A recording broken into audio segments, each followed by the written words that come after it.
하나님 우리 아버지와 주 예수 그리스도로부터 오는 은혜와 평강이 여러분에게 충만하게 임하시기를 축복합니다. 지난 주말부터 이제 본격적으로 이게 시작되었습니다. 뭡니까? 장마입니다. 더위도 맞습니다.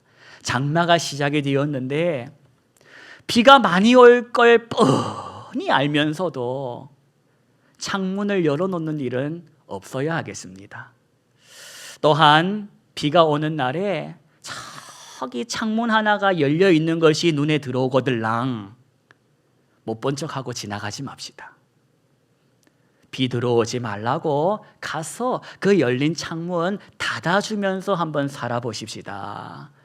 창문 하나 닫을 기운이 나에게 있음을 감사하면서 해보자는 겁니다. 세상에는 눈이 있어도 보지 못하고 창문 하나 닫을 기운이 없어서 누워있는 인생들이 많기 때문입니다. 미국의 주선으로 그 당시 우리나라 대통령하고 그 당시 일본의 총리가 한자리에 딱 만나게 된 겁니다. 만남의 취지는 이거였습니다. 앞으로 어째보자? 잘 지내보자.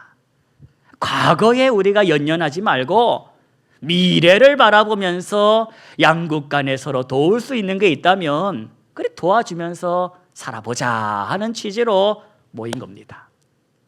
그래서 그때 일본이 우리나라에 경제개발에 쓰라고 돈을 지원해 줬는데 그냥 알아서 쓰라고 준 돈, 갚지 않아도 되니까 그냥 써 하고 준 돈이 얼마냐?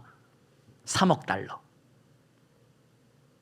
여러분 돈이 아니라고 놀라지도 않는데, 그리고 나중에 갚아 하고 준 돈이 2억 달러. 그리고 민간 차관으로 3억을 더 꿔줬다는 겁니다. 그렇게 도합 받은 액수가 3 더하기 2 더하기 3 하니까 8억 달러를 지원받게 된 것입니다. 그래서 정부는 그 돈으로 뭐 했냐? 고속도로를 깝니다. 그때 깔려진 유명한 고속도로가 뭡니까? 경부고속도로. 그리고 제철소, 정류소, 발전소를 세웠다는 겁니다.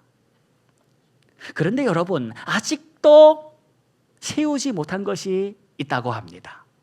60년이 지난 오늘까지 아직도 세우지 못한 것, 그게 뭐냐? 그 당시 아파했던 사람들의 마음, 식민지 시절에 겪어서 상처가 있어 쓰러진 인생들의 마음, 그건 60년이 지난 오늘까지 제대로 세우지 못하고 그대로 방치하고 있다는 겁니다. 고속도로 중요한 거 압니다. 정류소, 발전소, 제철소 그 중요한 거 다 압니다. 그런데 그거보다 더 중요한 거 있지 않습니까? 강도 만난 이웃이 있었다는 겁니다. 강도 만난 이웃. 예수님이라면 그러면 어떻게 하실까? 예수님이라면 내가 어떻게 돈을 쓰면 좋아하셨을까? 고속도로 짓고 정류소, 제철소, 발전소 지으면 좋아하시겠지만 강도 만나서 쓰러져 있는 인생을 세워주시는 것을 예수님은 더 기뻐하시고 잘했다라고 칭찬하지 않겠습니까? 이걸 늘 의식하면서 사는 사람, 예수님이라면 이렇게 예수님을 의식하며 사는 사람, 그 사람이 누구냐? 그 사람이 예수님의 사람이라는 겁니다. 여러분, 예수님을 아는 사람은 많습니다. 하지만 우리가 예수님을 아는 사람으로만 멈춰서는 안 되지 않습니까? 성경은 나더러 예수님을 알아라 하고 멈춘 게 아니라 예수님을 닮아라 하고 말씀하셨기 때문입니다.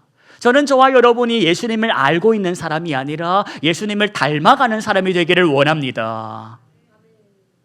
늦은 시간에 예수님께서 배 타고 가신 곳이 있었습니다. 거기가 어디냐? 거라사인의 땅이었습니다. 거기 사는 사람들은 유대인들이 아니었습니다. 거기 사는 사람들은 이방인이었습니다. 그런데 뭐하러 예수님은 그 밤에 그곳에 가셨냐? 한 사람을 만나러 가신 것입니다. 이 한 사람 만나러 그곳에 가신 겁니다. 그러면 그 사람이 누구냐? 그 사람은 바로 레기온이라는 많은 귀신이 들려서 사람이지만 사람처럼 살지 못한 그 불쌍한 영혼, 바로 그를 만나러 그 밤에 배 타고 가셨다는 겁니다. 그렇게 도착을 해보니까 귀신 들린 그 사람이 예수님께 나와가지고는 어쨌다는 겁니까? 오늘 본문 보십시다. 28절 보십시오. 28절을 보시니까 그 귀신 들린 사람이 부르짖으면서 그 앞에 어쨌답니까? 엎드렸다는 겁니다. 그리고는 큰 소리로 하는 말이, 지극히 높으신 하나님의 아들 예수여, 당신이 나와 무슨 상관이 있나이까? 나를 어떻게 하지 마소서? 여러분 기억하실 겁니다. 지난 6월 시작하면서 제가 6월에는 어째보자? 웃어보자 라고 했습니다. 이게 무슨 뜻인가? 예수님이 어떤 분이신지, 예수님의 정체를 아는 것은 하나님의 사람만 아는 것이 아니라 누구도 안다? 귀신도 안다는 겁니다. 귀신도 예수님이 누군지, 그분이 뭐하러 이 땅에 왔는지를 다 안다는 겁니다. 그러니 누군가가 자기가 예수님을 안다고, 자신이 예수님이 어떤 분인지를 안다고 내 말 들으라고 꼬시거들랑 그 말하는 것만 보고 따라가지 말고 뭘 보자? 뭘 보자? 그 사람의 삶을 보자, 표정을 보자, 그 사람의 삶의 열매를 보자는 겁니다. 예수의 사람답게 회개에 합당한 열매가 있는지를 보자는 겁니다. 봤더니 없어. 그러면 따라가서 된다 안 된다? 안 된다는 겁니다. 예수의 사람은 회개에 합당한 열매를 맺고 살기 때문입니다. 여러분, 오늘 이 사람 보십시오. 이 귀신 들린 사람, 예수님의 정체를 압니까 모릅니까? 안다. 지극히 높으신 하나님의 아들이라는 걸 이 귀신 들린 사람도 알고 있다는 겁니다. 하지만 보십시오. 알면 뭐합니까? 알면 뭐합니까? 삶이 저런데, 더러운 귀신이 들려가지고 그 사람의 삶이 사람답지 못하고 옷은 벗어 던진 채 무덤을 뛰어다니면서 짐승처럼 살고 있는데, 바로 그런 인생을 오늘 예수님께서 작정하고 만나러 가신 겁니다. 제가 강조해서 작정하고 만나러 갔다라고 하는 것은, 예수님께서 거기 가서 그 볼일 말고 아무것도 보지 않으시고 그 사람 만나서 그 사람 구원하시고는 그대로 있던 곳으로 돌아오셨기 때문에 제가 작정하고 만나러 갔다고 말씀을 드리는 겁니다. 그걸 귀신도 알았든지 이 귀신이 예수님께 아주 사정을 합니다. 뭐라고 사정을 하냐? 31절 보십시오. 뭐라고 사정을 하냐? 어디로는 들어가지 말게 하소서. 무적행은 안 됩니다. 내가 무적행은 안 되니 차라리 저기 돼지떼에 들어가게 해달라고 간청을 하더라는 겁니다. 그래서 어떻게 됐답니까? 돼지떼에 들어갔답니까? 말았답니까? 귀신이 돼지떼에 들어간 겁니다.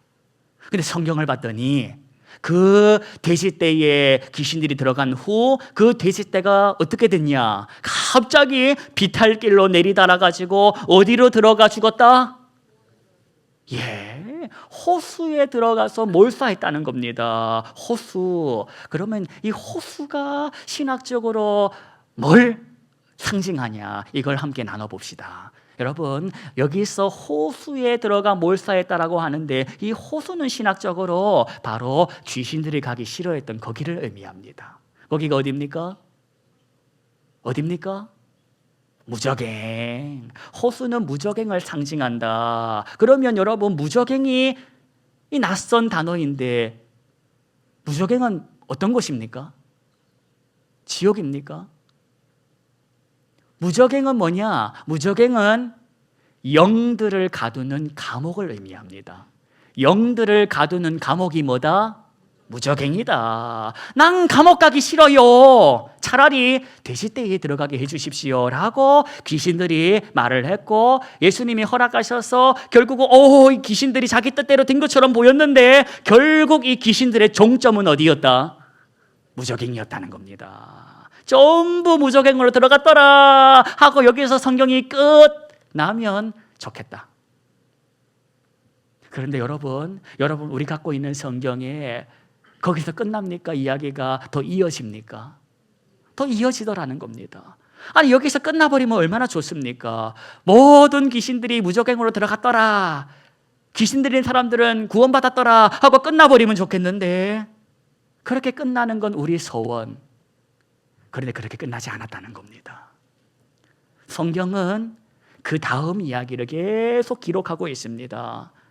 이건 마치 예수 믿은 내가, 구원받은 내가 그날 밤 하나님의 나라로 옮겨가지 않고 여전히 이 땅에 살아가지고 실수를 밥 먹듯이 하고 살아가는 것처럼 삶의 이야기는 거기서 끝나지 않고 이어지고 있더라는 겁니다. 오늘 설교 제목이 뭡니까?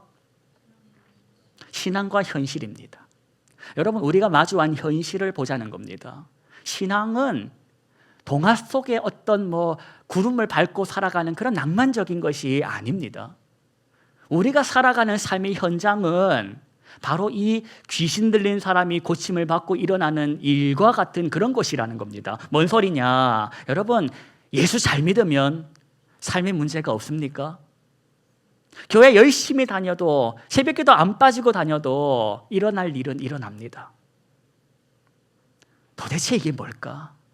오히려 내가 예수 믿는 것으로 인해 가지고 더 겪고 살아야 할 어려움이 막 나중에는 보입니다.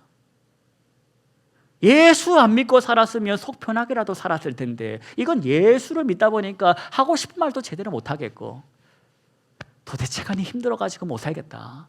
예수 믿는 나에게 왜 이렇게 어렵고 힘들고 곤란한 일이 생길까? 오늘 성경으로 다시 들어갑시다. 돼지떼가 몰사했습니다.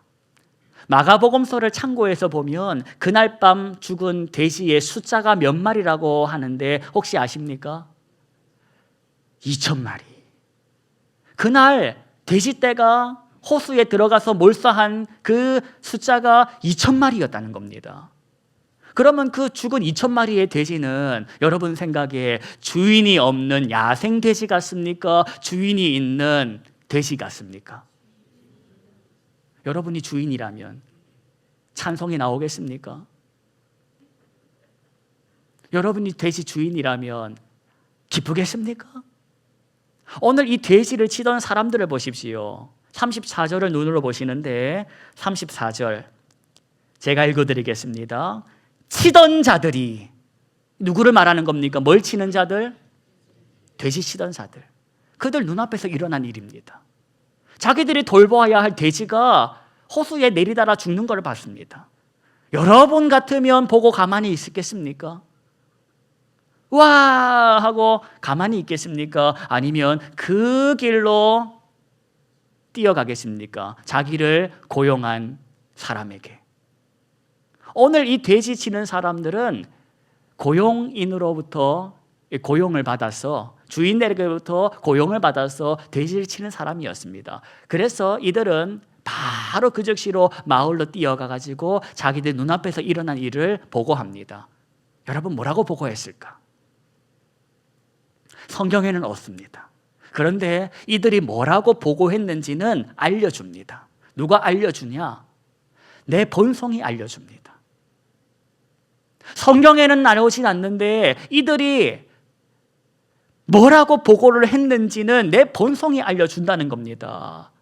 내가 한눈 파는 바람에 돼지가 죽었다고 말하겠습니까? 내 실수라고 말하겠습니까? 내가 잘 살피지 못해가지고 저 돼지떼가 다 죽었다고 말하겠습니까? 뭐라고 말을 했을지는 내 본성이 지금 알려주고 있는 겁니다. 온 마을 사람들이 그들이 전해주는 얘기를 듣고 어쨌다는 겁니까? 현장으로 왔다는 겁니다. 그리고는 와서 봤다는 겁니다. 뭘 보냐? 35절을 보십시오.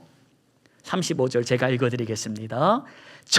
귀신 나간 사람이 뭘 입고 있다? 그리고 정신은 어떻게? 그리고는 어디에 앉았답니까?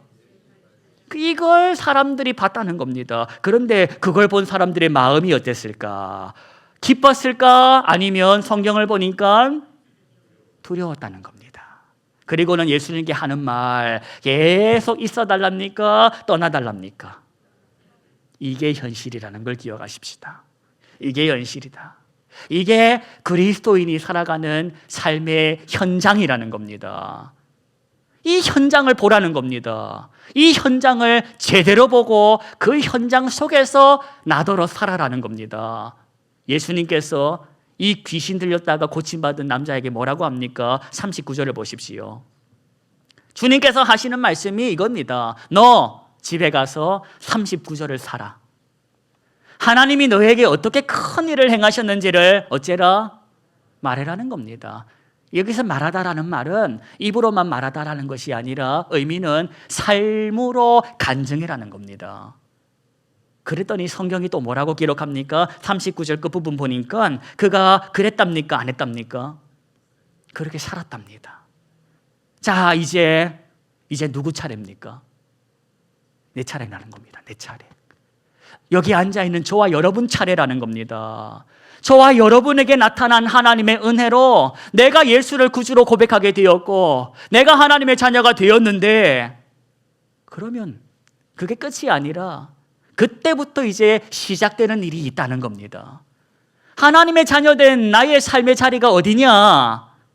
저 걱정 없는 하나님의 나라가 아니라 바로 여기라는 겁니다. 여러분이 땀 흘리고 있는 가정과 직장과 일터라는 겁니다. 일터, 내가 다니는 직장, 내가 살아가는 세상은 한 사람 멀쩡해진 것으로 기뻐하는 것이 아니야. 우리가 다 그 세상에 살아봐서 맛을 봐서 알지 않습니까? 세상은 한 사람 멀쩡해진 것으로 박수 치는 것이 아닙니다. 앞으로 더 죽을 돼지가 있으면 어쩌냐? 이번에는 우리 집 돼지가 죽으면 어쩌냐? 하고 걱정하고 염려하고 계산기 돌리는 것이 바로 세상이라는 겁니다. 서두에 말씀드렸습니다. 60년 전 오늘 대한민국하고 일본하고 뭐가 있었다? 협정이 있었다. 기본 조약을 맺었다고 말씀드렸습니다. 그래가지고 그때 일본으로부터 돈 많이 받아가지고 그 돈으로 도로도 깔고 제철소, 정비소 이것저것 지어낸 겁니다. 그런데 아직 짓지 못하고 세우지 못한 것이 있었으니 그게 바로 강도 만나 쓰러져 있는 사람의 마음이라고 말씀을 드렸습니다. 60년이 지난 오늘까지 그때 자빠져 있는 사람들은 아직도 자빠져서 거기서 울고 있습니다. 이걸 내 일이 아니라고, 우리 할머니 아니라고, 우리 할아버지 아니라고, 나랑 상관없는 이야기하고 모른 척하고 살면 편할 텐데, 그 편한 삶을 나더러 살아라는 것이 아니라 바른 삶을 살아라고 하나님 말씀하시는 겁니다. 강도 만난 자의 뭐가 되어줘라? 친구, 이웃, 원수가 아니라 친구가 되어줘라, 이웃이 되어주라는 겁니다. 이걸 세상더러 주님 하신 말씀이 아니라 저와 여러분에게, 그리스도인에게 하신 말씀이라는 것을 기억하자는 겁니다. 이걸 저 인생에게 줬으면 내 속이 편할 텐데 하나님의 사람에게 하신 말씀이라는 것이 오늘 내 마음을 불편하게 하는 겁니다. 장마가 시작되었습니다. 세상에 내리는 저 장마가 딱딱하게 굳은 땅을 부드럽게 하듯이 내 마음이 굳어가고 있는 건 아닌지, 그러면 뭐가 필요하겠냐? 내 굳어가는 마음을 부드럽게 할 은혜의 소낙비가 필요하지 않겠습니까? 이대로 굳어가도 괜찮습니까? 난 예수 믿었으니까, 난 이제 구원은 받았으니까 이제부터 살다가 죽을래. 여러분, 그리 살지 말라는 겁니다. 너가 구원받기 전에 하던 짓을 구원받은 이후에도 하면 너를 구원하신 하나님이 뭐가 되냐? 너가 전에 하던 짓은 멈추고 이제는 주님 닮아서 주님이 기뻐하는 짓을 하고 살아보라는 겁니다. 주님이 기뻐하는 게 뭐냐? 강도 만나 쓰러져 있는 사람들에게 손 내밀어 주라는 겁니다. 비가 들어차고 있는데 창문 하나 닫을 기운이 없어가지고 쓰러져서 끙끙거리는 인생이 눈에 밟히거들랑 가가지고 그 집에 열린 창문 좀 닫아주고 오라는 겁니다. 그러면 너 자비 들 거야. 너 시간 필요할 거야. 하지만 하라는 겁니다. 그걸 하나님께서 기뻐하시고 그 삶을 기억하신다라는 겁니다. 세상의 방식은 못하러 그래. 너랑 상관없잖아. 눈 감고 살아 라고 말하겠지만 저와 여러분이 하나님의 방식대로 사는 사람인데 오늘 이 말씀이 내 마음을 찌르고 불편하게 하면 그 삶에 응답해야 되지 않겠습니까? 그런데 이게 각오한다고 되는 것이 아니고 의지적으로 되는 것이 아니고 하나님의 영, 그리스도의 영, 성령께서 나에게 힘이 되어 주셔야지만 가능하다. 그래서 우리가 성령의 충만함을 날마다 구해야 하는 것입니다. 또다시 살아갈 이 한 주 어떻게 살아야겠습니까?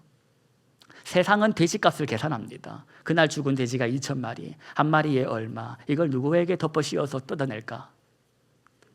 다음에는 우리 집 돼지가 죽으면 어쩌노? 이럴 바에는 주님 좀 가십시오. 때가 되면 제가 부르겠습니다. 나 죽기 전에 오셔서 그때 나를 구원하시면 서로 좋지 않겠습니까? 이런 마음이 올라올 때, 그런 소리를 세상에서 해댈 때 요즘에는 뭐라고 합니까? 나 알았어. 나중에 70대면 교회 갈 테니까 그때까지 내버려 두라는 소리로 바꿔 말하지 않습니까? 저와 여러분이 살아가는 세상에 들어가서 비록 세상은 돼지값 계산하고 있지만 저와 여러분은 돼지값 계산한 거를 그만두고 창문이 열려서 비가 들어차는 인생이 보이거들랑 창문 하나 닫아주자는 겁니다. 돼지값 2,000마리 계산할 실력이 없으면 창문 하나 닫아줄 수 있는 기운은 있으니 그거 하고 살아보자는 겁니다. 그거 하면 누가 기뻐하시냐? 하나님이 기뻐하신다. 내 안에 계시는 성령께서 기뻐하신다. 그러니 내 마음이 즐겁더라. 내 마음이 즐거운 것은 내 안에 계시는 하나님께서 기뻐 춤을 추시니 내가 덩달아 기뻐하는 것입니다. 여러분은 하나님의 사람입니다. 여러분, 우리는 내 멋대로 살다가 죽기에는 글렀습니다. 편하게 살기에는 글렀다는 겁니다. 그러니 편하게 살 생각하지 마시고 주님 닮아 바르게 사는 삶을 지금부터 해보십시다. 살아갈 이 한 주 더 올 겁니다. 비가 많이 올 겁니다. 비가 올 때마다 이 말씀 생각나시기를 주의 이름으로 축복합니다. 기도하겠습니다. 하나님, 우리 삶의 자리는 돼지값 계산하는 자리입니다. 누가 저 돼지값 물어주나 그렇게 서로 간에 계산기를 돌리는 이 세상 속에 우리를 두신 것은 이 세상 속에서 하나님의 식을 살아보라고, 하나님의 법을 살아보라고 하신 줄로 믿습니다. 주님, 우리가 가진 기운으로 되지 않기에 도움을 청합니다. 성령의 충만함을 우리에게 허락해 주셔서 하나님의 기쁨에 참여하게 하여 주옵소서. 쓰러져 자빠져 있는 인생, 그 인생 모른 척하지 말게 하시고 그 인생에게 손 내밀어 줄 수 있는, 강도 만난 이웃에게 다가가서 손 내밀어 줄 수 있는 용기가 있게 하여 주옵소서. 이 한 주간 말씀이 생각나는 기적을 일으켜 주시기를 예수님의 이름으로 기도합니다. 아멘.